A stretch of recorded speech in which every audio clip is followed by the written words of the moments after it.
So, kung merong mga ganun na pangyayari na nadidelikado yung buhay nila or merong harassment, merong threats na nangyayari, ay dapat bigyan nila ng sapat na warning. Gahanda ni PNP Chief Nicolas Torre para sa kanilang inaabangang boxing match ni acting Davao City Mayor Baste Duterte. Ang problema, umalis ng bansa si Baste kanina. Bahagi raw ito ng paghahanda sa anticipated charity boxing match sa pagitan ng Chief Enforcer at The Rebel, Davao City Acting Mayor Baste Duterte. Suportado ito ng kapatid ni Baste na si Pulong.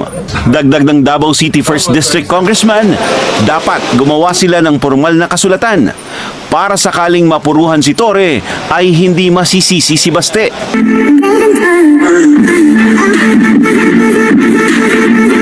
Ang paghahanda ni PNP Chief Nicolas Torre para sa kanilang inaabangang boxing match ni acting Davao City Mayor Baste Duterte. Ang problema, umalis ng bansa si Baste kanina. Ang detalye sa agenda report ni Francis Volve.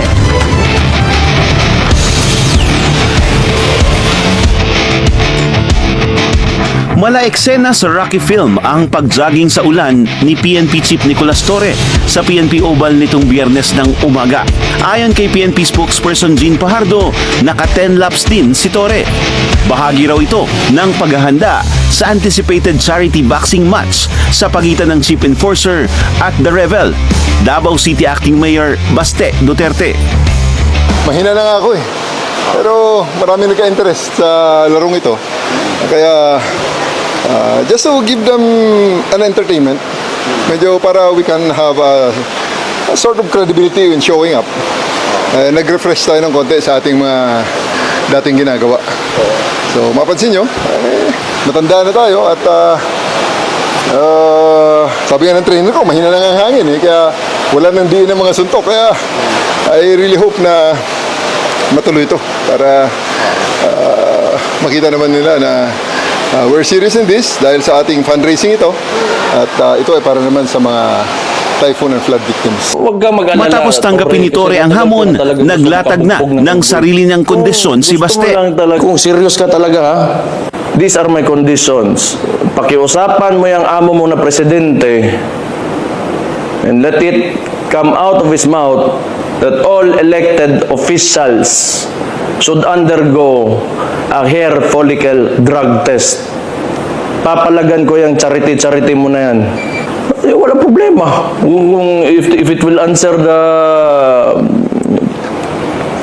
the issues nitong bansa natin, I can do that. Suportado ito ng kapatid ni Baste na si Pulong. Dagdag ng Davao City 1st District Congressman, dapat gumawa sila ng formal na kasulatan para sakaling mapuruhan si Torre ay hindi masisisi si Baste. Dito tal gusto ninyo mutabang ng baha. Kamo ikaw PNP Chief, daghan naman kag kwarta kabalo man dahil na pili mong gidawat pag-alsa sa akong amahan. Tanong pa ni Pulong, ba't di na lang direktang mag-donate si Torre sa mga binaha? Ako ay nagwo-walk. Nakakuha naman ng restback si Torre kay Presidential Advisor for Poverty Alleviation, Larry Gadon. Kung sakaling matuloy ang exhibition match na charity boxing fight ni General Torre at ni Baste, ay nagvo-volunteer ako na maging referee because I am worried that General Torre might inflict a catastrophic injury on Baste. May resolusyon na ang Games and Amusement Board para sa safety and integrity ng inaabangang laban. May mga professional accredited referees din daw sila para matiyak na ayon ito sa established rules and standards of boxing.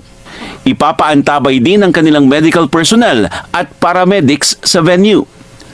Pero tila walang bakbakang mangyayari ngayong linggo. Dahil sa huling impormasyong nakalap ng Billionaire News Channel, namataan si Baste sa Davao City International Airport at lumipad pa Singapore pasado alas 7, Biyernes ng umaga.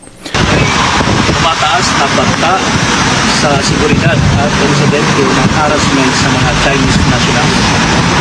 Oh, well, karapat-dapat lang na mag-issue sila no, dahil may obligasyon yung state to protect its citizen wherever they may be found, sa labas man ng China o sa loob ng China.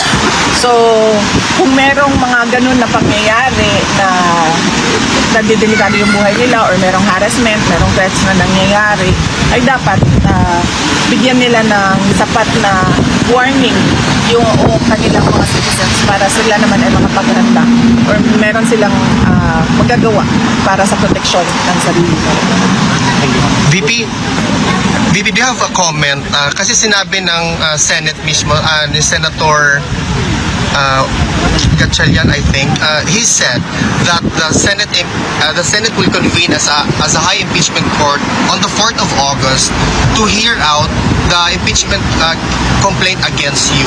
Do you have a comment with respect to this? Kasi this is exactly 1 week after the SONA ng Pangulong Bongbong Marcos. Hindi na muna ako mag-comment about sa impeachment kasi merong spokesperson for the impeachment topics. Ito yun si Attorney Michael Powa. So, if you can find time to reach out to him to ask him questions about the impeachment, then he would gladly answer questions about the impeachment. Thank you, VP. VP, do you have any expectation na sana i-bring up ni President Trump kay Presidente Marcos Jr. ang issue ng ICC and about former President Duterte? Wala akong expectation. Wala akong expectation na i-bring up niya doon anything favorable to former President Rodrigo Duterte.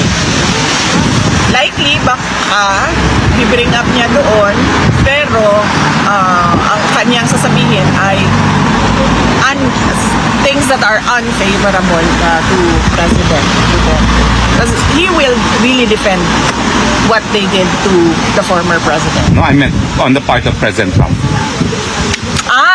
President Trump to President Marcos. Yes, Mayroon ba silang meeting? Wala pa po sa special. Wala pa po according to the official schedule. Wala pa po according to the official schedule for the day. Wala. So, Okay. Yes, Any questions, guys? Madam, congratulations po sa disaster response ng VP. Napakaganda, positive po yung mga comments ng netizen tungkol po sa inyong disaster response. Paano nyo po ba uutusan yung Vice President pagdating dito samantalang matagal na po kayo nandito? paano nauutusan yung mga tao doon? Paano nyo po sila Nabibigyan ng commands? Okay. Well, unang-una kasi, ang Disaster Operations Center, nung tayo ay pumasok sa Office of the Vice President, in-institutionalize na natin siya. Kasi nakita namin, isa ito sa mga pinakamaraming requests na dinadala ng mga taong bayan na sa Office of the Vice President. Yung tulong kapag merong kalamidad. Yan ang isa sa top 3 na hinihingi. Ang una is medical and burial assistance. Ang pangalawa is disaster relief.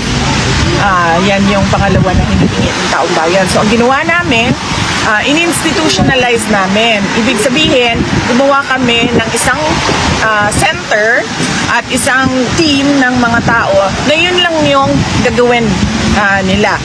Itong mga tao na ito ay araw-araw nag-monitor kung saan merong emergency, saan merong disaster sa buong Pilipinas. Pagkatapos itong mga tao na ito, pag nakita nila sa mga reports na merong kailangan bigyan ng tulong or merong nag-request ng relief kahit saan man, binabato nila sa satellite offices natin. Naka-preposition lahat doon ang tulong sa satellite offices, and then yung satellite offices, meron silang assigned din ng mga tao for disaster response. Tapos sila na yung pupunta kung saan man kailangan pupunta yung tulong at opisina. So meron silang standard operating procedures na ginawa namin para susundan nila yon. Kapag wala doon sa nakalista na mga kailangan nilang gawin, kapag wala doon na sila nagtatanong sa USEC namin, or tapos yung USEC namin magtatanong din sa akin kung ano ba ang gagawin. Tulad ng example, noong isang araw or kahapon ba yon, kung saan lumabas yung mga bus ng lumabas yung mga bus na tumulong sa mga na-stranded sa mga ruta nila. Yun kasi ang allowed lang sa buses namin is may oras lang na allowed na lumabas sila. And ito yung peak hours kasi augmentation laang yung tulong na binibigay natin, no? Nag-augment tayo sa peak hours ng mga taong nagbabiyahe. Kahapon, sobrang dami nung mga humihingi ng tulong na mga stranded. Nagpaalam sila sa akin kung pwede ilabas yung mga bus. And then sabi ko sa kanila, oo, pwedeng ilabas yung mga bus dahil emergency na yan. At hindi na natin kailangan magpaalam pa na lalabas yung bus natin, labas doon sa peak hours na allowed mag-fly yung buses. So, ganun yung in-institutionalize namin, tapos merong standard operation procedures. Kung wala doon, nagtatanong sila at nagbibigay ng commander, sagot. Comment lang po ma'am sa mga comment ng netizens na mabuti po daw po yung OVP, mas nararamdaman nila sa mga ganyang disasters yung pong EDCA sites na sinasabi nilang yun ang isa sa mga purpose, di raw nila nararamdaman. Unang-una, kailangan siguro natin tanungin, no, kung totoo ba talaga na yung mga EDCA sites ay gagamitin for disaster preparedness and disaster response o sinabi lang yon para lang may masabi patungkol sa EDCA sites. Just to piggyback real quick, VP, kasi sinabi ni DND Secretary Gibo Chodoro that we should ask the US to use these EDCA sites para po ma-facilitate yung relief operations. What's your reaction to this particular statement? EDCA kasi, it means Enhanced Defense Cooperation Agreements. Nandun yan siya sa, dun tayo sa word na defense, no? Ano ba ang ibig sabihin ng defense no? Di ba mutual defense? Like depensa sa Pilipinas at depensa sa kung sino man yung ally natin, di ba? Kasi mutual, di ba? So, kung magkaroon ng agreement, iba pa ang agreement sa ilalim, sa loob ng EDCA agreement about disaster preparedness and disaster response, pwede yun. Kasi defense is not just yung defense na kapag merong invasion or merong war, pwede ding relief operations in times of emergencies. Thank you, VP. Well, since nakita po na parang epektibo yung disaster response ng OVP, will you ask for a higher budget for this year? For disaster preparedness? Kasi sabi ko sa mga kasamahan namin sa Office of the Vice President, kung ano yung ibinigay sa atin last year, dagdagan nyo lang ng sa inflation o pagmahal ng procurement at goods and services, yun lang ang idagdag ninyo. So, hindi na kami humingi ng tulad nung dati kung saan optimal yung operations ng Disaster Operations Center ng Office of the Vice President kasi alam naman namin na hindi siya ibibigay. So, parang ayaw ko na pupunta yung mga officials ng Office of the Vice President, punta sila sa House of Representatives, tapos sasabihin sa kanila na hindi namin yan ibibigay sa iyo. Ayaw kong napapahiya yung mga kasama ko at ayaw kong napapahiya yung institusyon. Now, VP has an appointment at 4:10, no?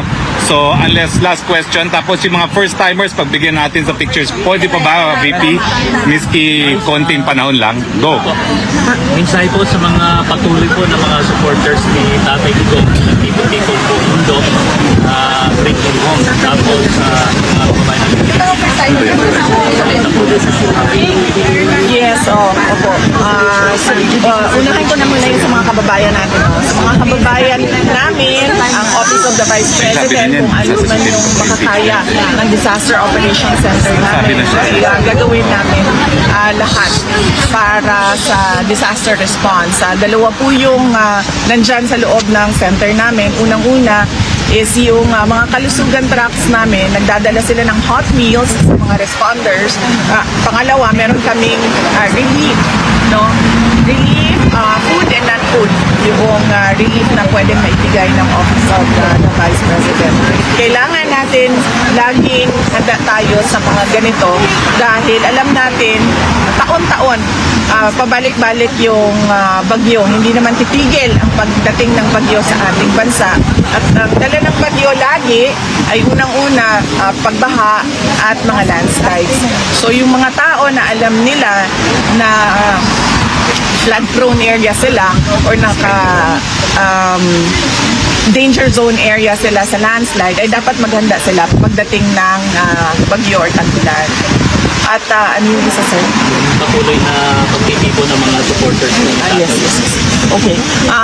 Sa aming mga kababayan sa buong mundo at sa Pilipinas na patuloy ang pananawagan na iuwi at ipalaya na si dating Pangulong Rodrigo Duterte, ay nagpapasalamat kami. Alam ni dating Pangulong Rodrigo Duterte na meron tayong mga ginagawang rallies, pagtitipon at pananawagan. At nasabi nga niya sa akin kahapon na sana ay bigyan siya ng pagkakataon ng Diyos na personal ang kanyang pagpapasalamat sa inyong lahat sa inyong pagpapakita ng suporta at pagmamahal sa kanya. At naiintindihan niya na yung kagustuhan ninyo na siya ay mapalaya ay dahil gusto nyo yung nakita ninyong pagbabago sa bayan nung siya ay Pangulo ng ating bansa. At kaming mga pamilya, lalong-lalo na ako dahil ngayon ay umiikot ako sa Filipino communities abroad na nag-iimbita para makapagsalita ako at mapaintindi ko sa kanila kung ano nangyayari sa dating Pangulong Rodrigo Duterte. Nagpapasalamat din ako dahil ang Filipino communities natin, sila yung gumagastos ng mga events at ng mga program natin at ang laking tulong at nagpapasalamat kami dahil napapaabot ko sa buong mundo yung ipinaglalaban natin na isang Pilipino na nakakulong sa The Hague, Netherlands dahil kinuha siya ng gobyerno ng Pilipinas. Sa pilitang kinuha at hinatid dito. Maraming salamat, VP. Sorry, totoo bang nilabas si PRD kahapon sa ICC facility? Hindi, alam ko yung sagot pero hindi ako makakomment kasi hindi ko alam kung allowed siya sa...